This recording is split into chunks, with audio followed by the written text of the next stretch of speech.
bonjour à toutes et tous. Merci pour votre présence. Rapidement pour me présenter, je suis le directeur général de l'agence Mediaveg, on a peut-être certainement vu la keynote juste avant.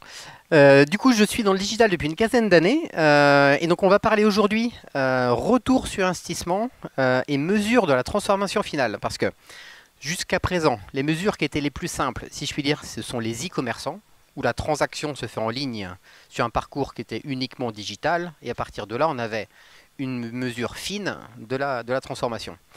À présent, même dans les économies traditionnelles, si je puis dire, où le point de contact est en réel, comment on déploie des schémas d'attribution qui permettent de mesurer les ventes, comme si ça pouvait être le cas d'un site e-commerce. Avant de commencer, j'ai deux questions. La première, c'est quels sont les amateurs de football et de café? Parce que vous verrez qu'on fera quelques parallèles sur ce sujet. Et l'autre point, plus sérieusement, qui a déjà eu l'occasion de parcourir un outil de mesure en web analyse tel que Google Analytics par exemple? Donc la plupart des personnes ont eu l'occasion de le parcourir très bien. Donc ce qu'on va regarder, c'est que le consommateur est de plus en plus complexe. Avant, on avait un schéma qui était simple, on avait un utilisateur qui utilisait un terminal, qui avait un mix média qui était très réduit et qui convertissait. Mais ça, c'était plutôt avant. Aujourd'hui, on a un parcours client qui devient beaucoup plus complexe, et pour deux raisons. La première, c'est ce qu'on appelle l'activité multi-device, donc multi-terminaux, c'est-à-dire que lorsqu'une personne switch de son ordinateur à son smartphone et à sa tablette, donc plus de difficultés à réconcilier les données. Et l'autre élément aussi par rapport à avant, c'est qu'on a une activité aussi multi-levier, c'est-à-dire que auparavant, il y avait un voire deux leviers qu'emmenait notre prospect vers la conversion. Aujourd'hui, on est sur des stratégies qu'on appelle omnicanal, où là, c'est tout un tas de leviers additionnés qui permettent d'emmener vers la conversion. Donc beaucoup plus de terminaux, beaucoup plus de leviers, c'est ce qui complexifie donc aujourd'hui la mesure et l'attribution de la performance. Les Français sont connectés, donc ici quelques chiffres, à date d'usage par terminaux. Donc les smartphones, sans trop de surprise, sont utilisés par 93% des Français. Les ordinateurs, toujours 81%, donc une adoption assez forte. Les tablettes faibles et plutôt en recul.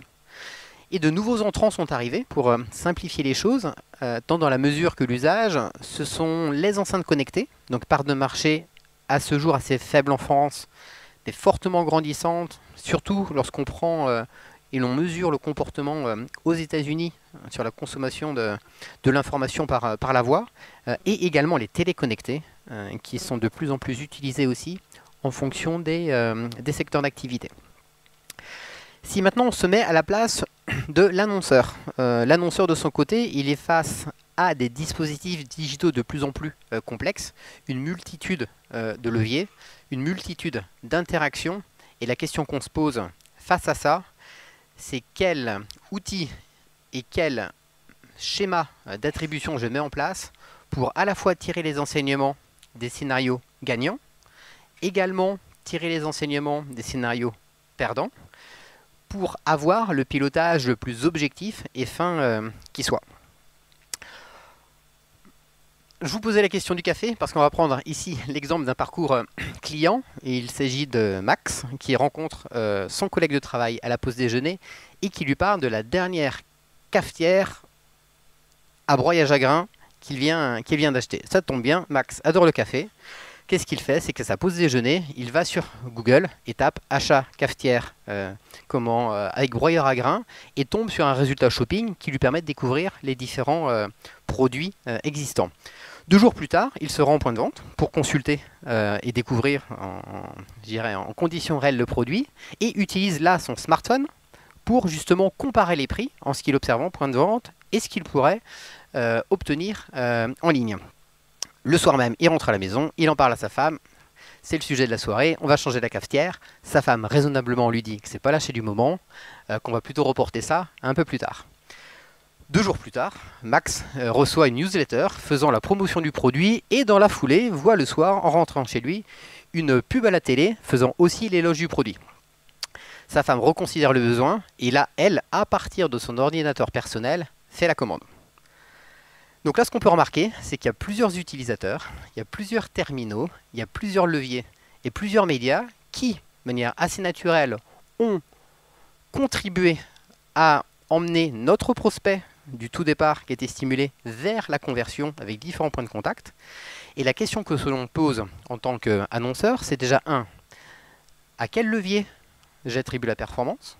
Deuxièmement, est-ce que le mix média que j'ai déployé est le plus performant de par les comportements que j'observe? Et troisièmement, est-ce qu'il n'existerait pas un outil qui permettrait de finement et objectivement attribuer la performance à chacun des leviers? Et c'est justement ce que l'on va voir dans le chapitre qui suit, où on va se poser la question, quel canal ou canaux ont contribué à la conversion? Donc là, je vais vous donner un exemple de travail d'équipe assez mémorable qui va me permettre de faire la transition. Je pense que tout le monde resitue la période à laquelle ça s'est passé. Et la conversion enregistrée. Donc qu'est-ce qu'on peut retenir de tout ça? C'est que globalement, chaque élément compte. Est-ce qu'on doit attribuer la performance plutôt à la personne qui a obtenu à la balle la première fois, la personne qui a passé la balle la seconde fois, la personne qui a fait la passe décisive la troisième fois, ou l'attaquant qui a marqué le but la dernière fois? Ce qu'on peut remarquer, c'est s'il manque un maillon dans cette chaîne-là, mécaniquement il y a rupture et la conversion n'est pas enregistrée. Donc c'est les questions qu'on va également se poser d'un point de vue digital. Donc là, on prend le cas de Julie, qui est responsable d'acquisition et qui a une problématique, c'est elle déploie des campagnes digitales sur différentes plateformes. Et ce qu'elle observe, c'est que sur chaque plateforme, des performances sont enregistrées, c'est-à-dire que les plateformes s'attribuent des conversions en fonction de ce qu'elles mesurent de contribution. Julie a également aussi un outil de mesure qui est indépendant et globalement neutre, qui est Google Analytics, où elle voit qu'elle a des résultats différents. Et lorsqu'elle fait l'addition des performances de chacun des leviers, elle arrive au même total que ce qu'elle observe dans son outil d'analyse. Donc à partir de là, comment identifier la réelle contribution et performance d'un levier? Donc justement, comment identifier la rentabilité de chaque canal? N'hésitez pas à me couper si vous avez des questions pour que pas vous ratiez un maillon, pour garder le fil si je puis dire. Donc, quels sont les bénéfices de cette identification-là? C'est de connaître déjà les canaux marketing les plus rentables, parce qu'on voit très bien qu'ils n'ont pas tous non plus la même importance, ni la même importance dans la conversion, ou la même importance dans le volume de conversion. Ça permet aussi de comprendre pourquoi certains canaux marketing ont un mauvais ROI. Autre élément intéressant aussi, c'est que ça permet aussi d'identifier la dépendance entre les canaux marketing. Parce que ce qu'on peut remarquer, c'est qu'il y a certains canaux qui font ce qu'on appelle gouvernance sur votre stratégie. C'est comme un château de cartes. Il y a un moment, on enlève une carte, rien ne bouge. On enlève la deuxième carte, rien ne bouge. On enlève la troisième carte, tout s'écroule. La troisième carte, c'était justement ce levier de gouvernance qui, sans le savoir, a un poids beaucoup plus élevé sur l'ensemble des sources versus d'autres qui sont plutôt des contributifs vers la conversion, mais qui n'ont pas du tout la même importance. Ça permet de définir aussi à quelle étape du parcours de conversion se situe le canal marketing. Est-ce que c'est justement, si on reprend le cas de Max, plutôt Google Shopping qui au tout début l'a capté, ou à l'inverse, la newsletter qui l'a clairement réactivé, donc dans le parcours client. Et enfin, ça permet d'optimiser chaque investissement par canal en fonction de son ROI. Donc pour cela, ce que l'on va justement voir, c'est ce qu'on appelle les modèles d'attribution, c'est-à-dire quelles sont les règles qui existent et quelles sont celles que l'on préconise. Donc avant de parler des modèles, on va juste faire un rapide parcours des principaux canaux digitaux qui existent. Donc sur le volet payant, il y a notamment tout ce qui est email. Il y a également tout ce qui est search payant, donc c'est le référencement payant, autrement dit l'achat de mots-clés que l'on peut observer chez Google ou sur Bing. Tout ce qui est display, donc là c'est les campagnes plutôt de bannières. L'affiliation, donc là c'est plutôt des modèles économiques qu'on bâtit entre des affiliés et des annonceurs avec un schéma à la performance. Ils sont rémunérés à la vente réalisée ou à la conversion réalisée, ou encore les comparateurs, que ce soit des comparateurs de voyage, des comparateurs de prix ou des comparateurs de produits. Au-delà de ces leviers payants, on a aussi des leviers qu'on va appeler gratuits, mais qui dans l'absolu ne sont pas véritablement. Le trafic direct, hein, c'est les gens qui saisissent directement l'URL de votre site web pour accéder à votre site. Les liens externes, ce sont des sites externes qui font un lien vers votre site web et qui mécaniquement génèrent du trafic. Et enfin, le search organique, autrement dit le référencement naturel, c'est la part de trafic naturel qui est captée par votre site. Donc maintenant qu'on a fait le tour des principaux canaux, on va justement évoquer les différents modèles. Donc il y a un modèle qui existe, c'est le modèle qu'on appelle linéaire, c'est-à-dire qu'on va attribuer la même part de contribution à tous les leviers au sein de ce parcours de conversion. Donc là, si on prend l'exemple de ce schéma-là, on a 5 sources de trafic qui sont intervenues jusqu'à la conversion. Donc par exemple, le référencement payant, le référencement naturel, une bannière, une publicité télé et un emailing. Et donc dans un schéma d'attribution linéaire, ici, on attribuerait 20% de la performance à chacun des leviers. Partons du principe qu'ils ont tous contribué au même, je dirais, pour faire le parallèle avec le but au football, ils ont tous contribué à leur juste valeur et on ne peut pas dire qu'il y ait un levier ou une action qui était prédominante sur ce parcours-là. Donc l'attribution linéaire. Ensuite, on a un autre modèle d'attribution, c'est le modèle d'attribution qui est à la fois single touch, c'est-à-dire qu'on n'attribue qu'à une source. Et dans ce cas-là, le last click, c'est à la dernière source, c'est-à-dire que 100% de la performance va être attribuée à la dernière source connue avant la conversion. Donc, grosso modo, il y a des schémas tels que par exemple le reciblage publicitaire, orchestré par des acteurs tels que Criteo, qui ont des inventaires très forts et qui, dès lors qu'on consulte un produit et qu'on ne l'achète pas ou qu'on ne convertit pas, nous arrosent en termes de publicité. Dès lors qu'on prend ce modèle d'attribution, c'est plutôt lui qui est le grand gagnant, vu que c'est lui qui va venir justement transformer cette audience non convertie. Néanmoins, si les autres leviers n'avaient pas capté l'internaute au départ, le scénario de reciblage n'aura pas été alimenté, Criteo aurait tourné à vide et n'aura rien apporté.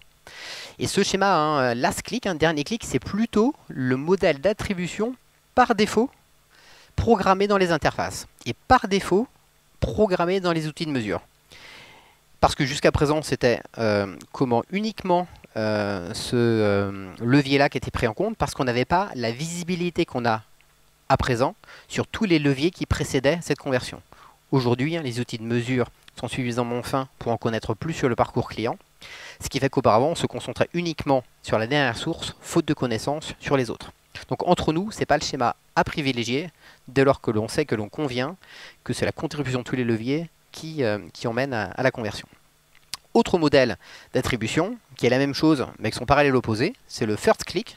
Là, on va attribuer 100% de la performance à la source de trafic qui a capté pour la première fois notre prospect, indépendamment de la contribution des autres et de la transformation des autres. Donc là, on attribue 100% de la performance et du crédit au levier initiateur. Autre modèle d'attribution, il en reste 3. Là, un modèle d'attribution progressif, c'est-à-dire que plus le levier va s'approcher de la conversion, plus son importance et sa rétribution va être forte. Dans ce modèle d'attribution, on attribuerait 60% au dernier levier, 40% au précédent et 20% au précédent. Plus on s'approche de la conversion, plus la part de contribution est forte. C'est pour ça qu'on parle de clic initiateur, de clic d'assistance et de clic de transformation.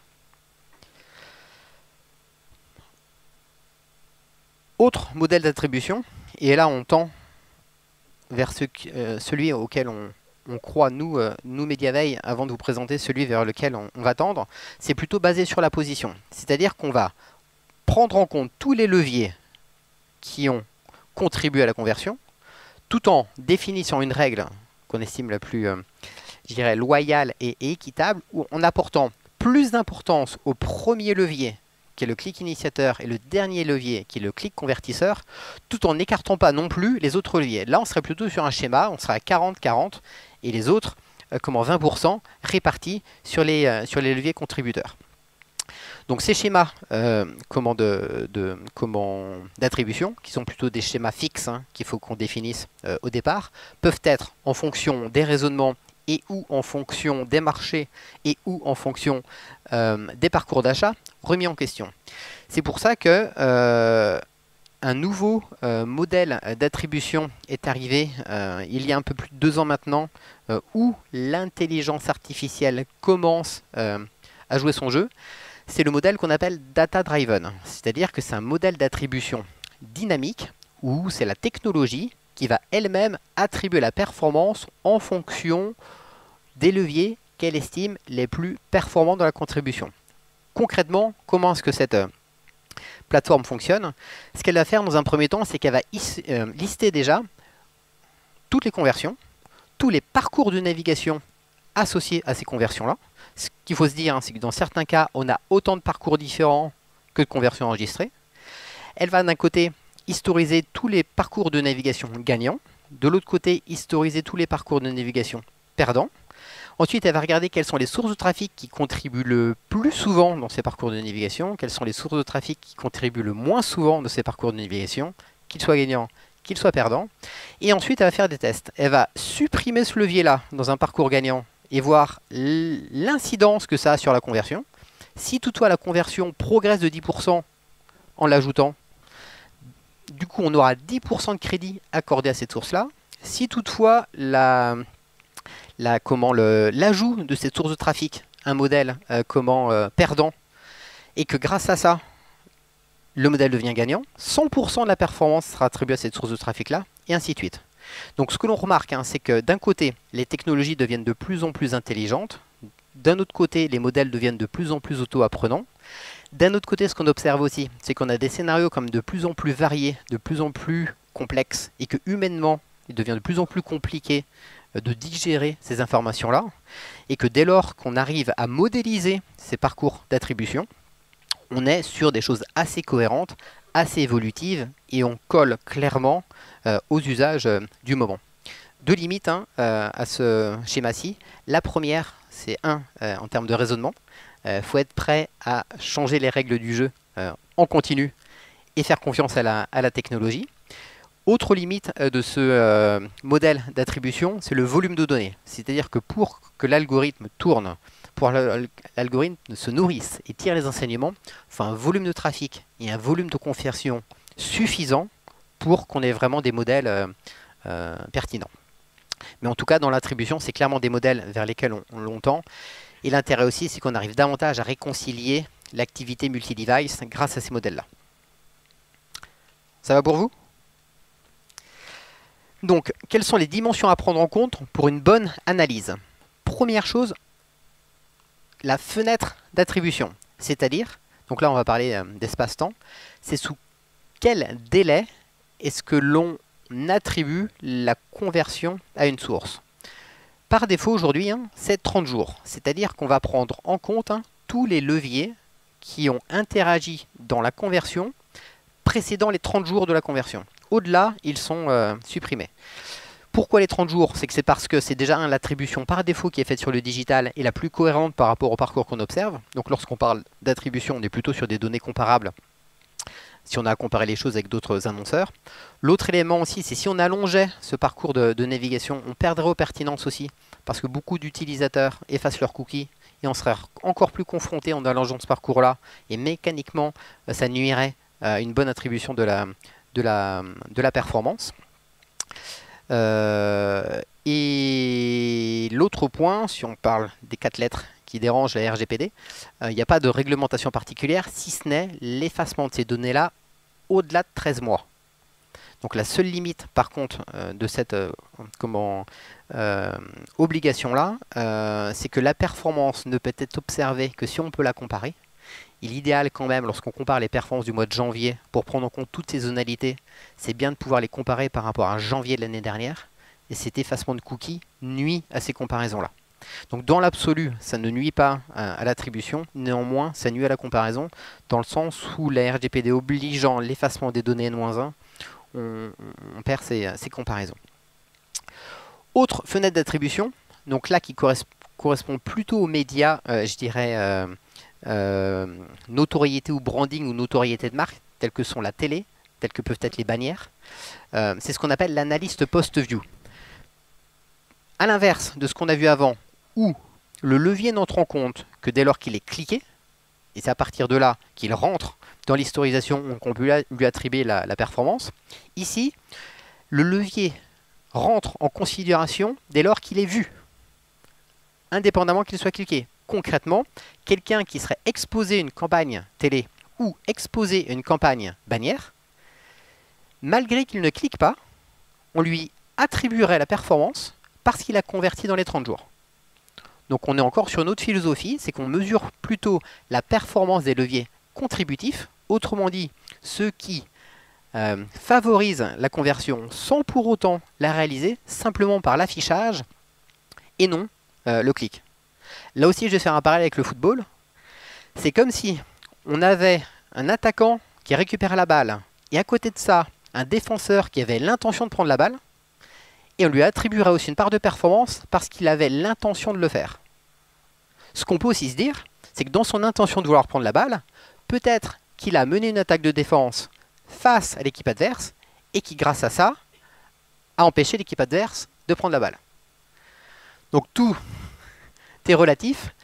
Et ce qui est important dans ces fenêtres d'attribution, c'est avant tout de définir l'objectif. C'est-à-dire que si l'objectif est de faire de la visibilité et de la notoriété, l'attribution peut avoir du sens parce qu'elle va prendre en compte l'ensemble des personnes exposées et qui ont contribué à la conversion.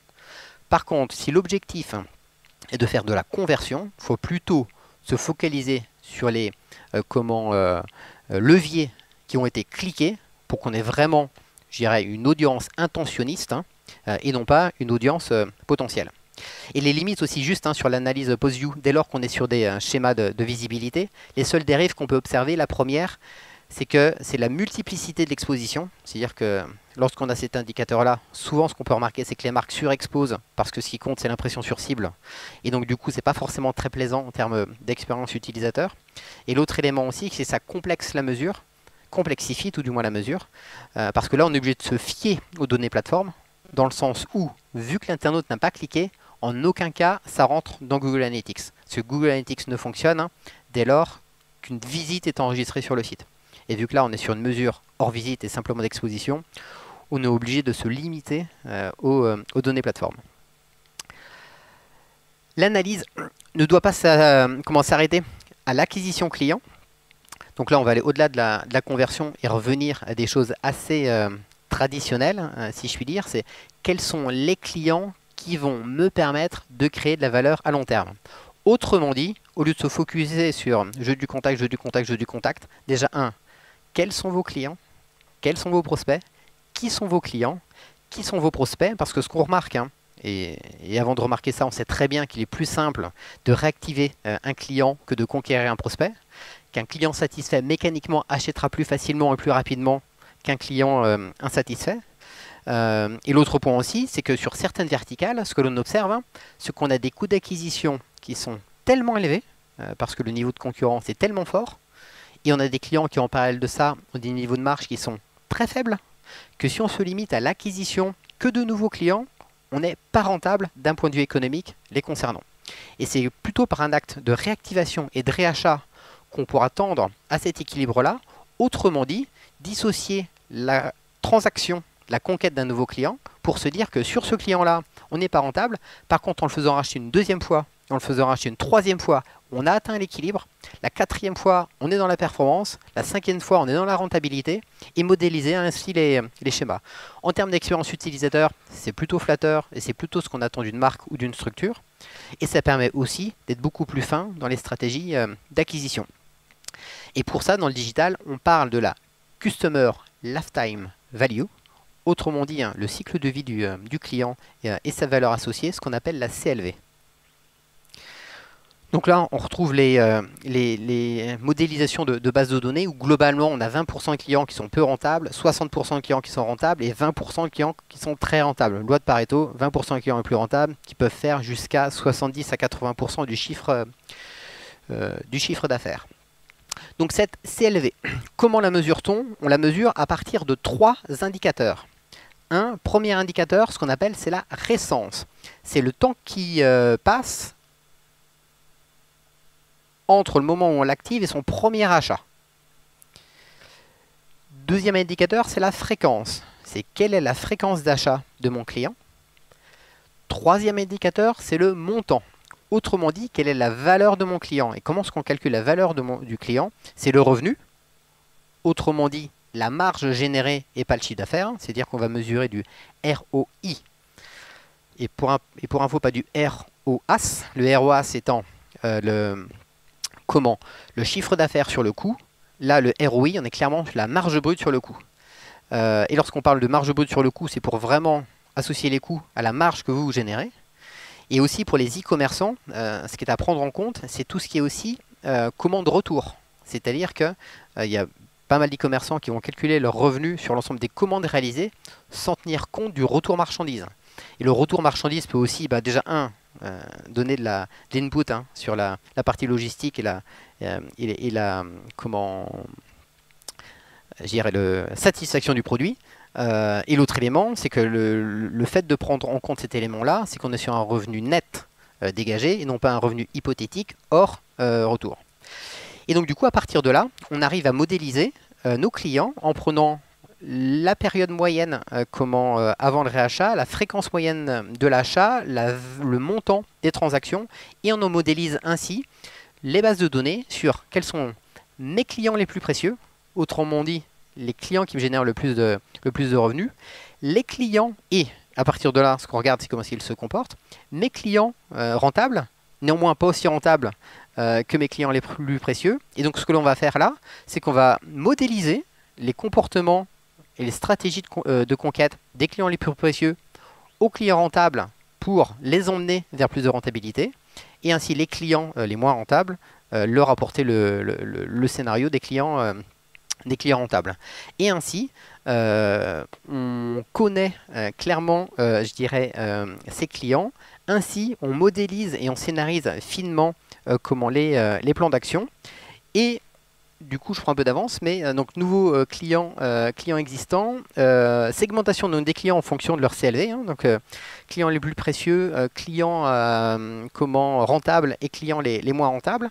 Ce qu'on identifie aussi maintenant dans les stratégies de base de données, c'est ce qu'on appelle vos ambassadeurs. C'est-à-dire c'est des personnes qui ne commandent pas, par contre qui ont un attachement et un pouvoir d'influence sur la marque qui est assez fort, et qu'il est important aussi, je dirais, de prendre en considération, de prendre aussi la parole auprès d'eux, parce que certaines personnes sont plutôt, je dirais, fans de vos produits, n'ont pas forcément les moyens, néanmoins sont vos meilleurs porte-parole pour évangéliser et rassurer sur votre produit. Et si on ne limite, je dirais, la valeur du client simplement d'un point de vue économique, on se prive, je dirais, d'influenceurs et d'ambassadeurs qui jouent un rôle prédominant dans votre conquête de business.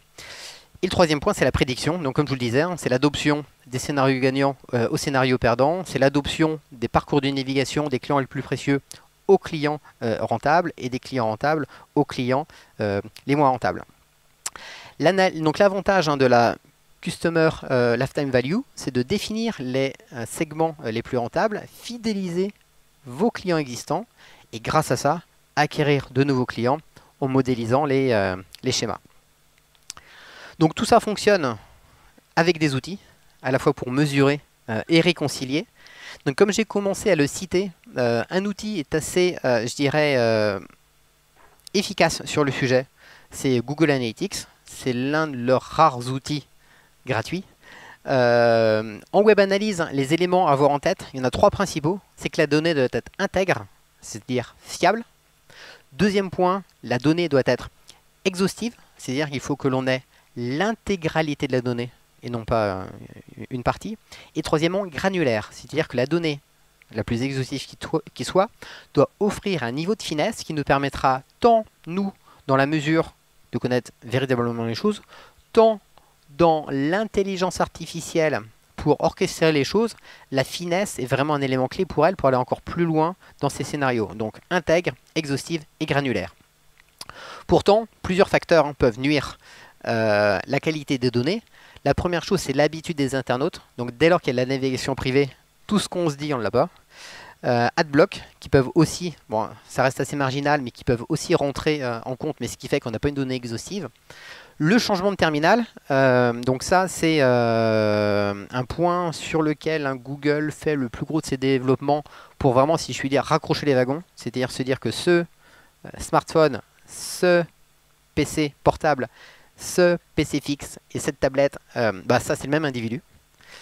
On peut aussi avoir des limites techniques, détermination de la provenance de l'adresse IP, notamment dans la géolocalisation de notre internaute, où on peut voir que c'est fait à partir de l'adresse IP. Il peut y avoir un décalage qu'on appelle c'est pas de noyau, mais le terme m'échappe. Mais en gros, à Rennes, on peut être rapidement, le nœud, voilà. À Rennes, on peut être rapidement géolocalisé à Quimper, parce qu'en cas de débordement, c'est le nœud de Quimper qui prend le relais, et donc du coup, ça altère la géolocalisation. Et la qualité du marquage, notamment l'emplacement du marqueur. Google fait évoluer, dans un souci de finesse aussi, ces technologies de marquage. Avant, le marqueur était en bas de page lorsqu'on chargeait la page. Maintenant, il est en haut de page. Donc, il y a l'emplacement du marqueur qui joue. Et ce qui est activité, c'est un peu technique cross-domaine, notamment sur les e-commerçants. Dès lors qu'on fait une commande en ligne, donc on est sur le site de l'annonceur, à un moment, on switch sur la solution de paiement en ligne pour faire la transaction et on revient sur le site pour confirmer la commande. Et là, il peut y avoir un décrochage dans la mesure entre l'aller de paiement et le retour site, où ça peut aussi altérer les choses. Comme je vous le disais en préambule, notamment pour mesurer la conversion finale, donc sur les e-commerçants, comme vous le voyez, c'est assez simple. Mais pour les organisations plus traditionnelles, où l'objectif de nos actions est d'alimenter les forces de vente en contact qualifié, et ensuite ce sont les forces de vente qui les traitent pour générer une vente, on connecte aujourd'hui les solutions de web analyse telles que Google Analytics au CRM de nos clients. Ce qui permet d'avoir une vue précise du comportement des contacts que nous fournissons, à la fois en prise de contact, à la fois en rendez-vous, à la fois en devis et ensuite en commande. Donc d'un point de vue mesure, on mesure la rentabilité du dispositif sur la conversion finale, et là on ne parle plus de contact, mais de coût par vente et de chiffre d'affaires associé. Mais l'intérêt aussi, c'est que tout ce comportement de transformation nous donne, nous, des informations retour sur les leviers non plus qui ont fait le meilleur coût par contact, mais les leviers qui font le meilleur coût par vente. Ce qu'on peut remarquer, c'est que si on prend par exemple Facebook, ça peut nous faire un coût au contact à 20 €, mais il nous faut 5 contacts pour faire une vente. Alors que d'autres leviers, on va être à 100 € du coût contact, donc 5 fois plus cher que Facebook, mais il nous faut que 2 contacts pour faire une vente. Donc au final, si on se limite au coût contact, on aura plutôt tendance à, si je puis dire, écarter ce levier-là parce qu'il est 5 fois plus cher.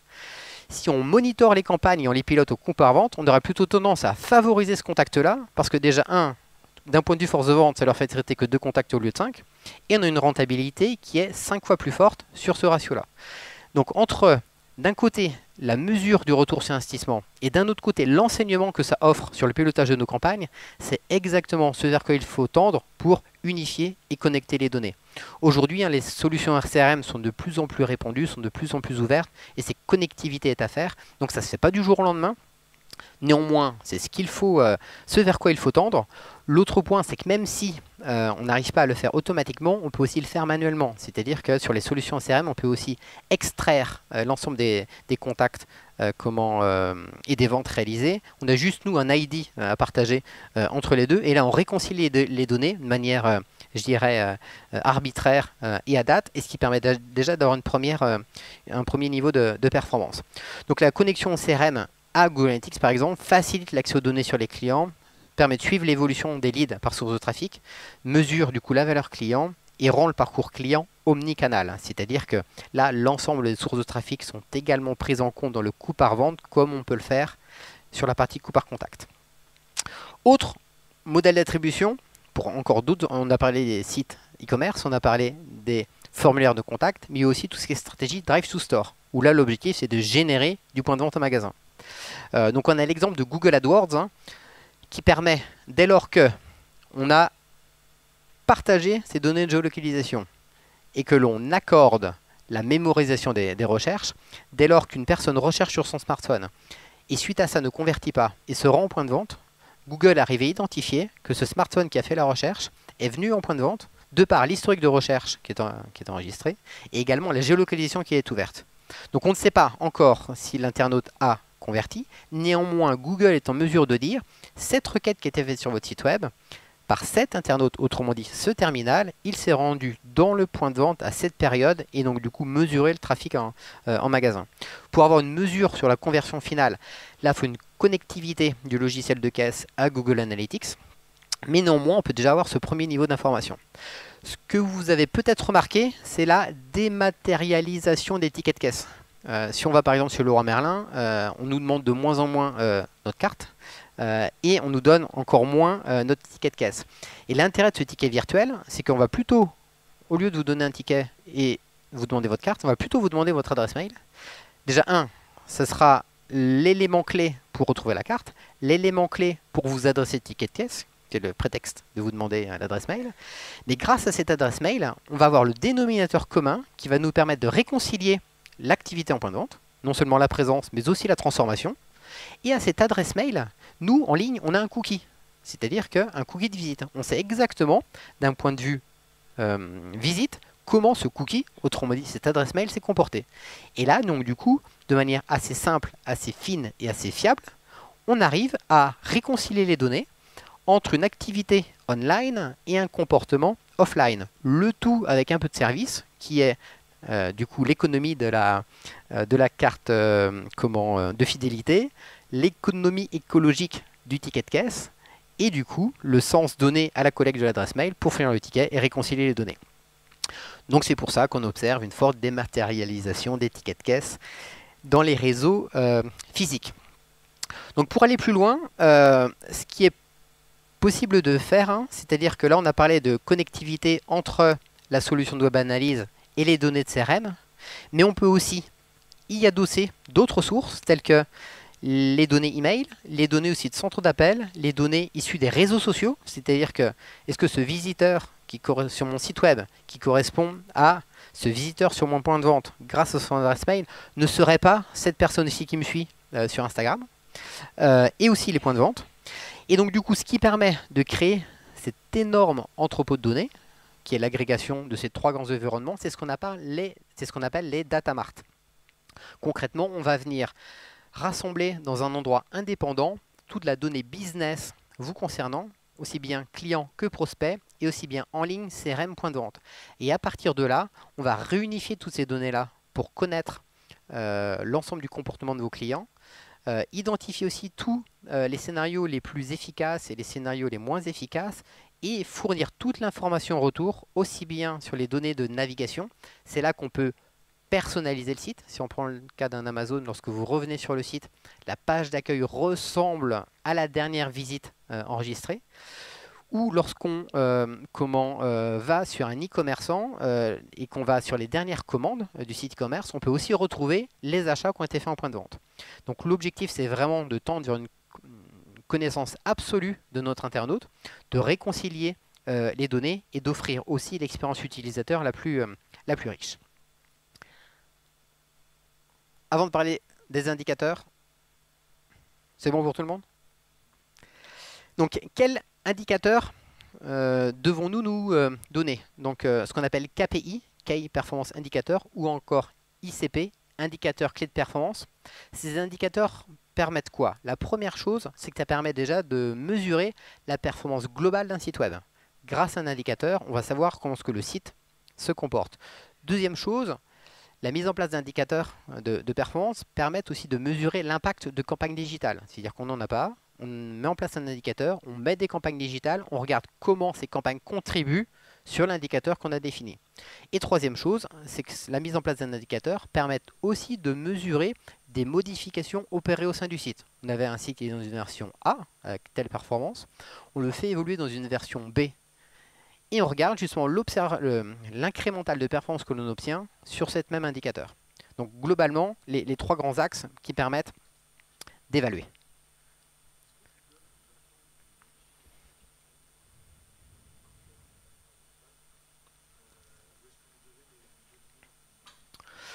Il y a les deux.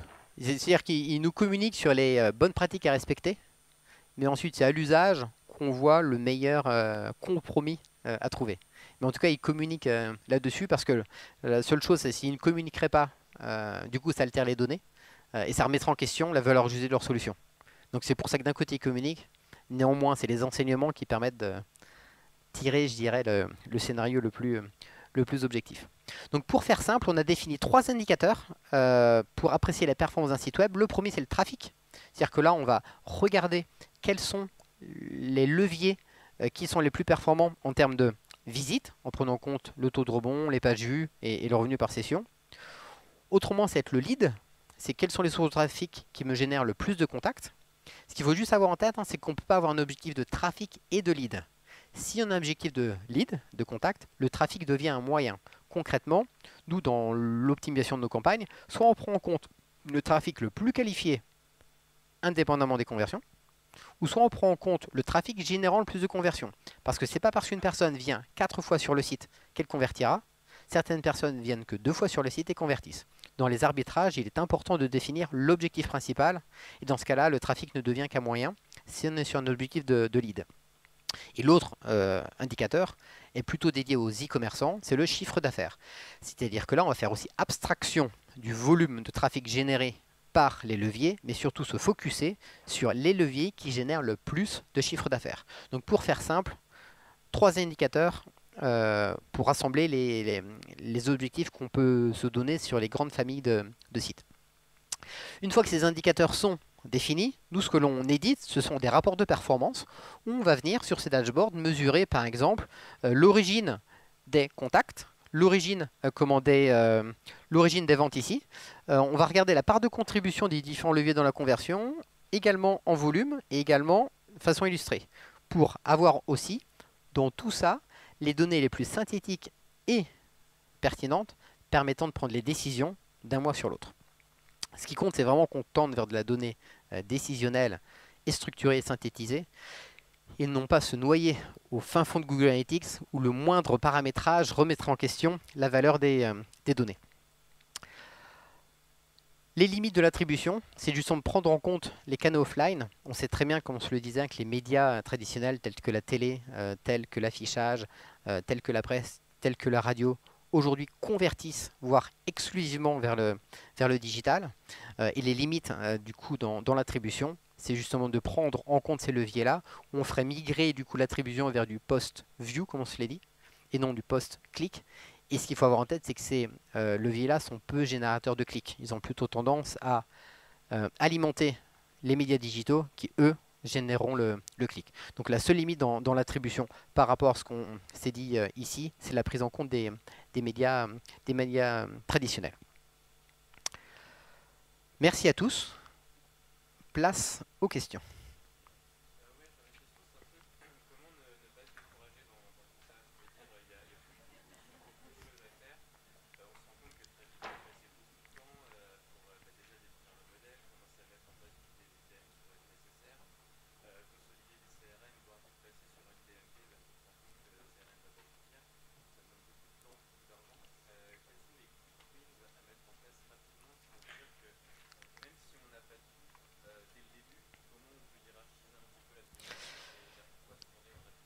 Déjà, le premier élément, donc très bonne question. La première chose déjà, c'est de fiabiliser les données web. La première chose, c'est ce que les données que j'ai sur mon site web sont justement intègres, exhaustives et granulaires. Parce que si déjà sur le site web, on ne mesure pas précisément et de manière fiable le volume de formulaires que l'on génère, tous les schémas amont ou aval seront tronqués. Donc première chose, c'est déjà consolider toute la donnée online. Deuxième chose, ensuite, c'est consolider la donnée online avec la donnée offline. C'est-à-dire que là, on va connecter la solution de web analyse au CRM. Donc ça, c'est l'étape 2. Et une fois que cette donnée est, je dirais, mutualisée, ensuite, on va travailler la data mart, où on va venir entreposer l'ensemble des données de navigation et l'ensemble des données CRM dans un outil. Donc ça se fait dans le temps. Sur la partie données web, les modèles d'attribution, c'est ce qu'on définit dès le départ ensemble, c'est-à-dire qu'on se dit c'est quel est l'objectif principal de la campagne. Et voilà le modèle d'attribution qu'on estime le plus cohérent à la vue du parcours d'achat et du comportement de vos prospects. Une fois que ça c'est fait, on fige l'objectif qui est le formulaire rempli et on fige le modèle d'attribution qui est par exemple basé sur la position. Et ensuite, on va venir regarder le volume de contacts que l'on génère, l'origine des sources de trafic, et regarder sur ces contacts-là comment est-ce que ça se comporte en termes de transformation au sein du CRM et redispatchés par source de trafic. Donc ça, dans l'absolu, je dirais côté annonceur, c'est assez indolore, dans le sens où c'est avant tout du paramétrage et avant tout de la connectivité qui se fait quand même de manière de plus en plus aisée. Et nous, on a plutôt à vous partager, c'est les performances obtenues et les enseignements aussi obtenus. Pour que vous en ressortiez aussi, je dirais, plus grandi des enseignements, que vous puissiez aussi avoir connaissance des schémas qui fonctionnent le mieux et aussi avoir une visibilité précise du retour sur investissement des actions engagées. Ça répond à votre question? Oui.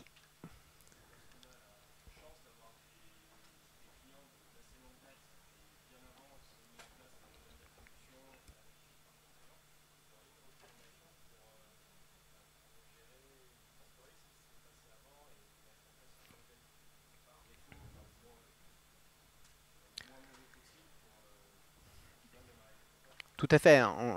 Très bonne question aussi. Ce qu'on remarque, c'est qu'il y a des clients qui ont une grosse base de données avec aucune donnée de navigation. Nous, on plug tout et tous les nouveaux, on a à peu près toute la donnée. Donc, ce que l'on va faire, c'est qu'on va mettre en place des scénarios un peu prétextes auprès de cette base de données-là pour les renvoyer vers le site web, pour les renvoyer vers une action, pour les renvoyer vers une commande. Ce qu'il faut juste avoir en tête, des fois, vous êtes sur un site e-commerce où on vous offre 30% de remise. Ces 30% de remise sont ni plus ni moins pour que vous puissiez commander dès à présent et que ça nous permette de réconcilier votre adresse mail à votre compte client et à l'historique enregistré. Donc les offres sont de plus en plus individualisées, comme vous avez pu le remarquer, et sont souvent des prétextes qui permettront de contribuer à une information manquante pour enrichir la donnée client. Donc c'est pour ça que sur les données les plus anciennes, on va les restimuler sur des scénarios prétextes en fonction de ce qu'ils aiment, de ce qu'ils ont acheté. En regardant les personnes à ce jour, ce qu'elles achètent, quels sont le produit d'après, c'est celui qu'on va leur présenter pour les inciter à passer à l'action. Donc non seulement ça fait du business, donc peut-être un peu dégradé par l'incitation avec la remise, mais néanmoins ça permet d'enrichir et construire nos bases de données et surtout les mettre à jour sur les données les plus anciennes. Bon, en tout cas, merci pour votre attention et n'hésitez pas si besoin.